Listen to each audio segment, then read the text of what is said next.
Um, Retakes are all graded. They're not in focus yet, but they're graded. I'm still working through the exit tickets. As soon as I get all those done, I'll start putting stuff in. I should have everything done by Wednesday. There's nothing really this week going on. No games that I would come back up for, so I can work on all that stuff at home. Yay. You have a quiz that will, well, you have one exit ticket tomorrow, so there is still one grade that will go on the spoiler. It'll be on the new lesson that we do today.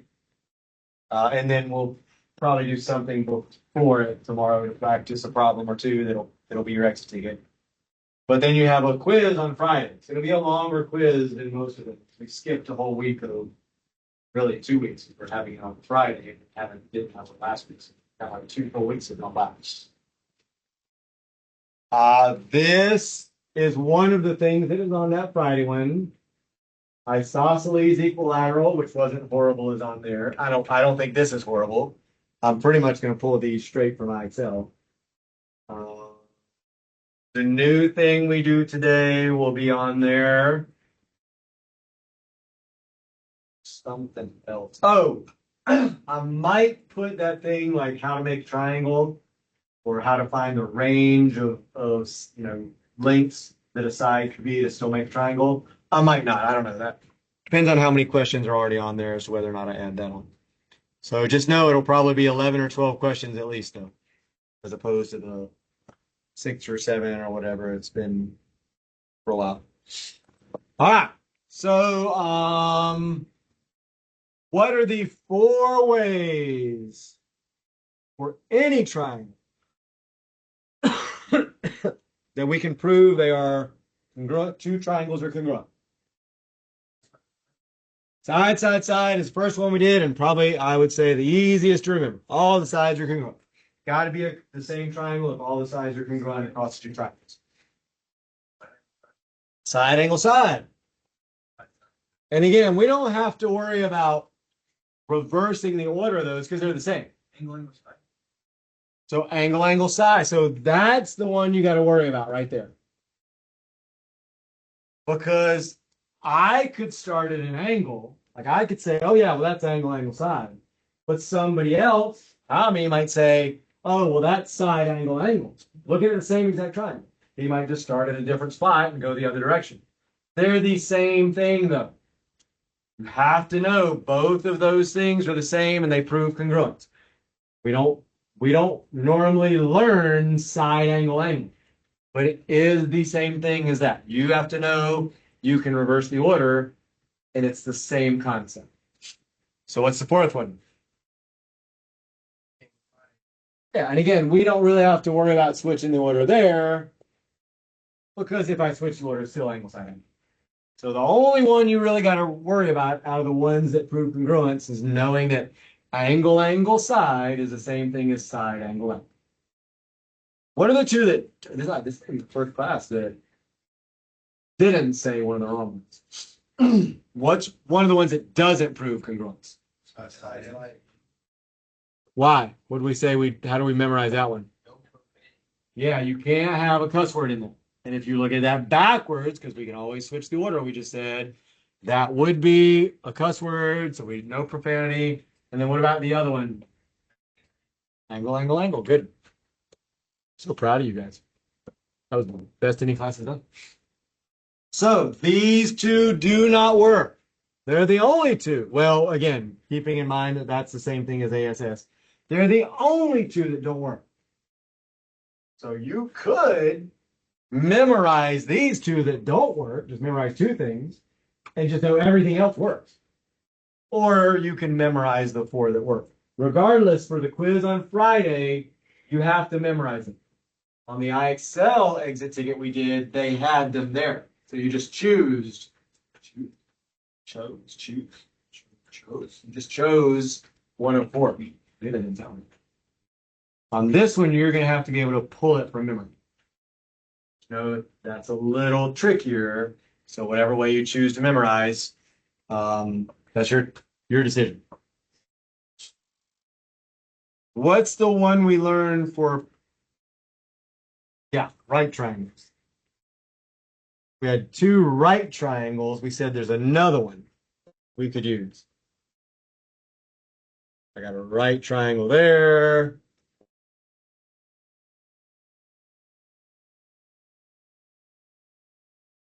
And a right triangle there. What was the one way? There's multiple ways. What was the one way we learned? Said, well, for right triangles, this extra one also works. We learned a specific one. We only learned one. There's more than one, but for right triangles, if I know it's a right, these work for any triangle.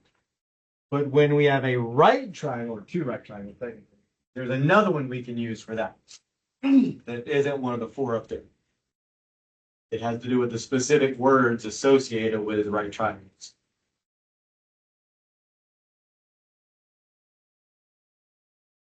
What's this thing called?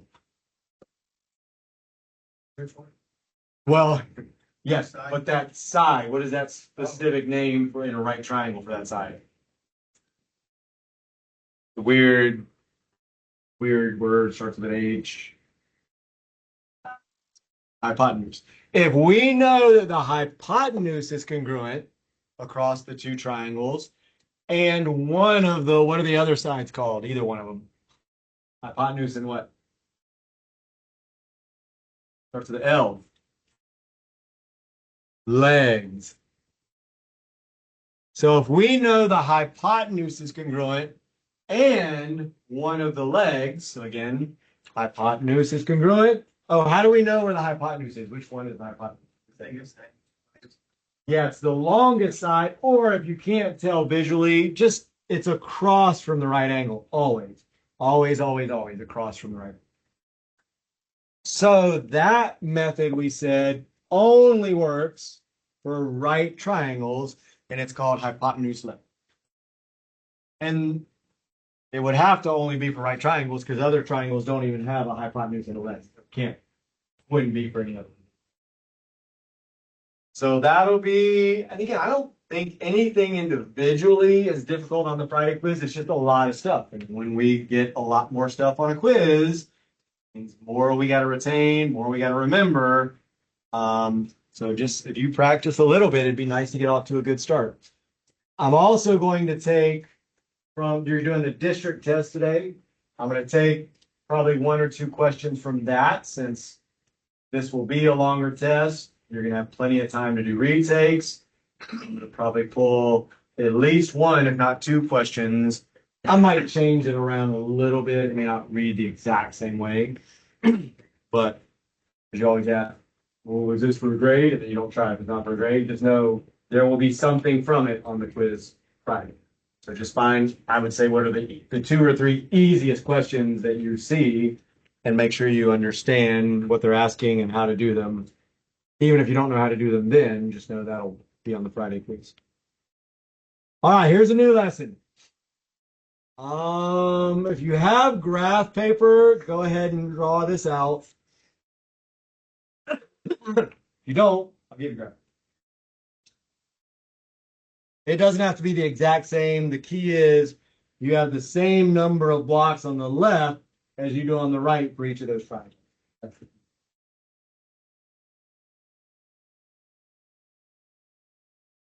You have a whole page of it? Yes. Need some? You ready?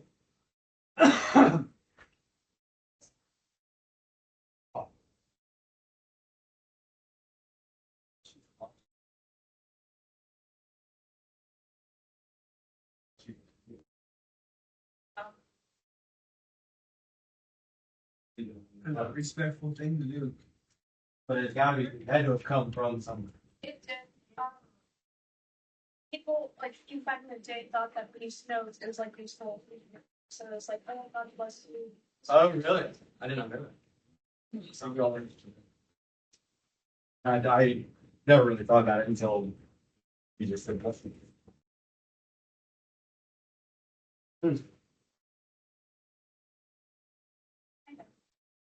Oh, hopefully that's not good.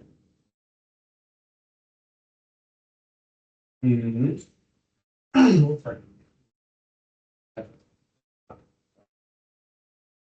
Same. But you can draw however you need to. Yeah, that doesn't go past 7, it's 6. This goes in percentage. This goes over. Oh, well, you can change it around if you need it to go, just go to 7 instead of the, yeah, but I only used 8 to the left and 8 to the right, just draw it to 7 to the left. You're gonna write in words, like we'll explain. The picture doesn't have to be perfect. You could probably just draw one triangle. As long as the left number of blocks, like I'll show you, 1, 2, 3, 4, 5, 1, 2, 3, 4, 5. As long as the left number of blocks is the same as the right number of blocks. Two lines going out. And as long as your vertex for the triangle is on the y-axis. I'll let you finish doing whichever version of that you're doing.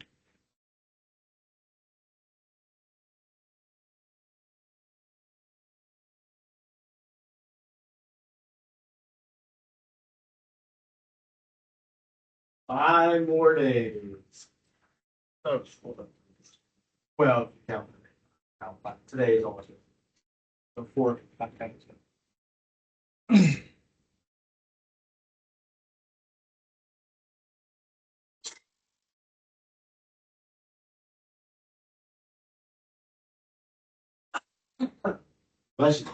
Let's see it fit. Same one with all questions. You trouble with that? Like that. You see chargers out here? All good? Yeah. Is there one? Yeah.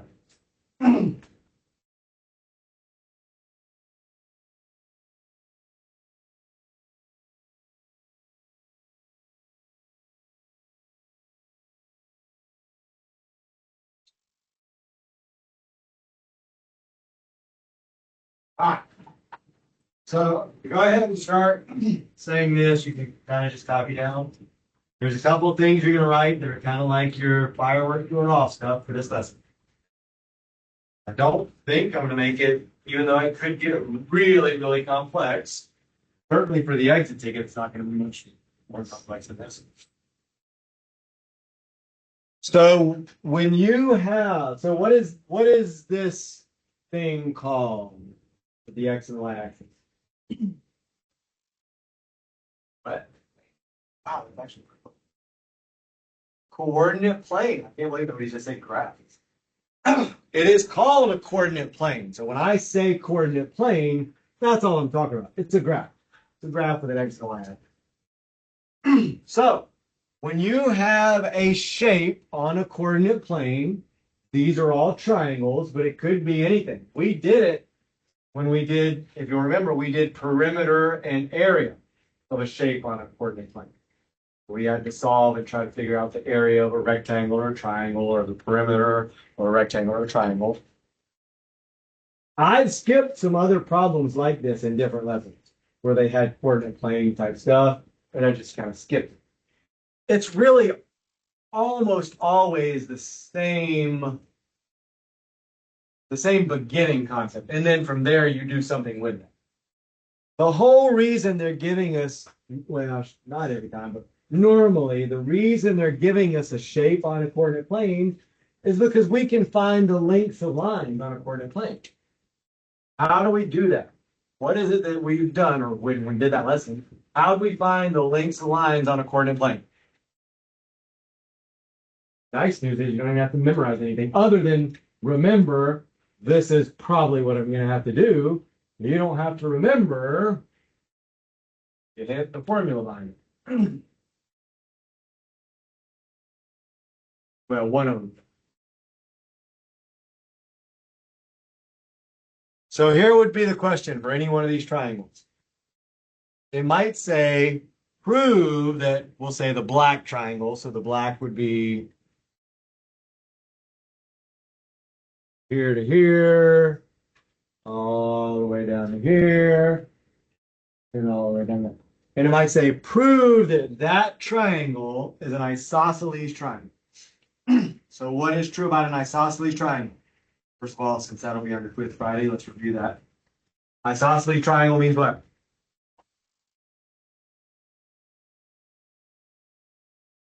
Get up if you don't have it. That was the last.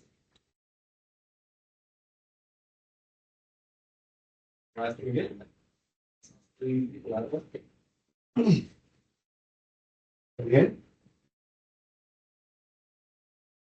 Well, an isosceles only has two. Because if it has three, what is it? If it's got three, equilateral. So an isosceles triangle has two congruent sides. And therefore, it would have two congruent angles also. So hopefully you can see it's not the bottom side, right? The bottom side is definitely not congruent. It's much longer than the other two sides. So all we would need to be able to prove is this side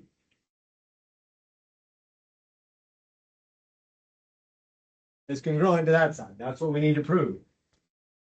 How do we prove that? Any ideas? What do we need to find? If they're congruent, they'd be the what? Congruent means what? So we need to prove they're the same length, right? How can I find the length of this side? You can't just count along because it's not going along grid lines. Now, if it was going along grid lines, then yeah, you could just count along grid lines. You can't, because I'm going diagonally. Like I can't tell, well, what is that distance there? What is that distance? Now you could do what you said, but then there's a concept you'd have to use. Actually, two ways to do it. What if we did count? Let's say that. What if we said, well, to go from here to there, I'd go 8 that way and then 6 up. So I'd have the length of the bottom and the length of the yellow, the vertical. Oh, that. Let me finish at least this first one. Again, there's two ways to do it. One with the numbers I just put in, and one, your hint was the 2 points that I just put in. Not exactly. What's in the middle of all of that? What symbol is that? So what's that mean? Well, 90 means 90 degrees, right? It's a right angle. What did we say is true about right triangles?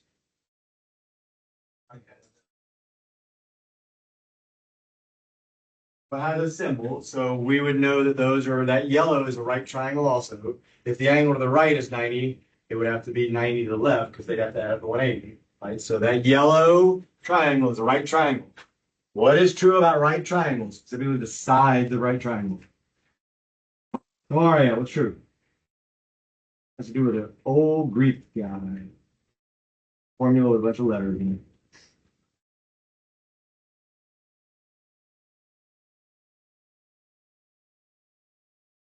In your notes, look at your notes. So I've given you the only hint, well, two hints. Old Greek guy, which you may or may not have tried to spell his name out, and then a formula with a bunch of letters in it. Like that's how we remember the formula is the letters. And there are some numbers in it also. I think that's right. What you're answering? I think you were saying the right thing. So again, we've used it off and on. I don't know where in your notes it would be. Right? Whenever you see right triangle, though, you got to think of this formula. It will be used at times. Has to do with the hypotenuse. The hypotenuse is one of the sides, one of the letters. The legs are two of the letters, and the hypotenuse is one of the letters. You can't find it. This is one that you need to put big fireworks going off. Go ahead. A squared plus B. So write that down. When you have right triangles, anytime you have right triangles, you may not always use it, but you need to be asking yourself, should you be using it? Because anytime it's about the sides, you do. I could say 8 squared plus 6 squared.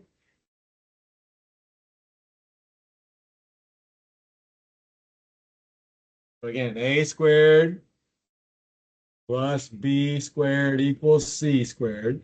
So I could say 6, doesn't matter which one is which, 6 squared plus 8 squared equals c squared, and c would be this side here. That's what we'd be solving for if we took the square root at the end. But I could also do that with the right side too, right? The triangle in blue is also like the highlighted blue. That's also a right triangle, and it's going to have the same numbers. That's going to be an 8 also. So if I did the math on that and solve for C, it'd be the same number. I would get the exact same number. That's how you're going to prove, a lot of times, how you're going to prove things are the same length or just figure out the length of something. The other way, and write this down also, bless you, you can use the distance formula to find the lengths of things on a coordinate plane. The distance formula is on the, that's a U in there, not an A, and right after the M, formula. Bless you. Yeah. So so here's the again, to wrap it up. When you have a shape on the coordinate plane, there's a really good chance you're going to be doing one of these two things. If you understand how to create a right triangle, that way is much faster. It's going to reduce the number of mistakes you make because you don't have to try to label them correctly and then subtract correctly and plug things in correctly. You just count. You just draw in the right triangle and just count. 1, 2, 3, 4, 5, 6, 7, 8. 1, 2, 3, 4, 5, 6. Those are the two numbers you use. If you use the distance formula, you got to label the 2 points. So you would label this point and this point here, x1, y1, x2, y. Well, first of all, you'd have to write the correct ordered pair down, which we've struggled to do in many quizzes. You'd have to write this down correctly, that down correctly, label them correctly, plug them in correctly, subtract correctly, and then finally you get to the point where you'd have the same exact two numbers you have there. Again, we could prove that for every single triangle. The red triangle would be a 5 and a 5. It'd be 5 there, 5 there. 1, 2, 3. I can just erase that now.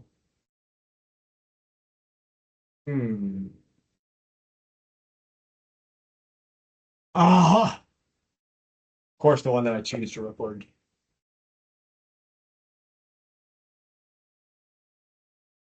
Let's open it back up. So while that's opening, I'll just verbally tell you, just make sure you have it written down. Whenever you have a coordinate plane, you've got to be thinking distance formula, or if you understand how to do the a squared, b squared, c squared, like drawing a right triangle, if it's not already in there, that is a much, much faster way to do it. So here's the next thing. I can kind of tell you this, and then I'll show it to you when that gets open. Now, right? For any isosceles triangle. So if you don't know how to spell it, do your best, since I can't really write it up there right now. For any isosceles triangle.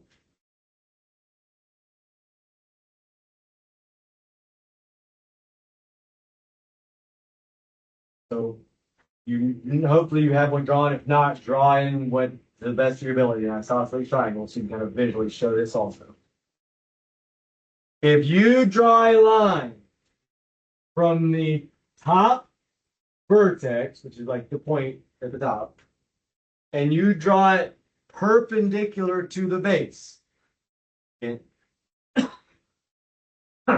The two congruent sides would have to be the left and the right side, kind of like we talked about the other day when we talked about how to turn it to figure out what angles and what sides are congruent.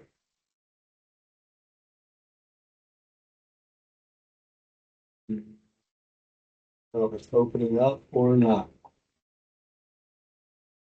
There we go. That's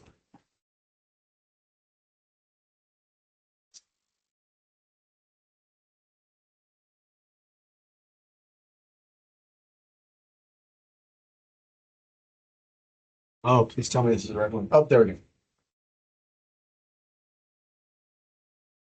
So again, for any it crashes again. So all of those are isosceles. We could have proved that the black line is congruent to that black line. Blue is congruent to blue. Red is congruent to red.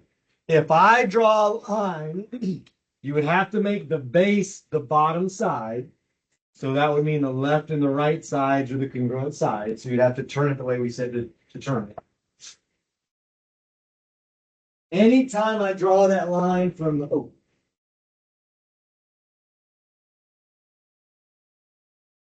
anytime you draw a line from the top perpendicular to the base, what does perpendicular mean? Anything, what perpendicular means? That symbol that's written there. That yellow line is perpendicular to the base. So what's perpendicular mean? Not straight, more to it than that. What's that symbol mean? Yellow line hits the base. So it means it's a right angle. Perpendicular means you're drawing it at a right angle. You're creating, in this case, two right angles. The left and the right would both be right angles. So if I draw a perpendicular line from the top vertex down to the base, I am bisecting the base, always, for any isosceles triangles. And we kind of already proved this, but I'll just recount. So the blocks on the left are 1, 2, 3, 4, 5, 6, 7, 8. Nope, on the right, 1, 2, 3, 4, 5, 6, 7, 8. So bisect means splits exactly in half. So you see we have 8 on the left, 8 on the right. And I could do that for all of them.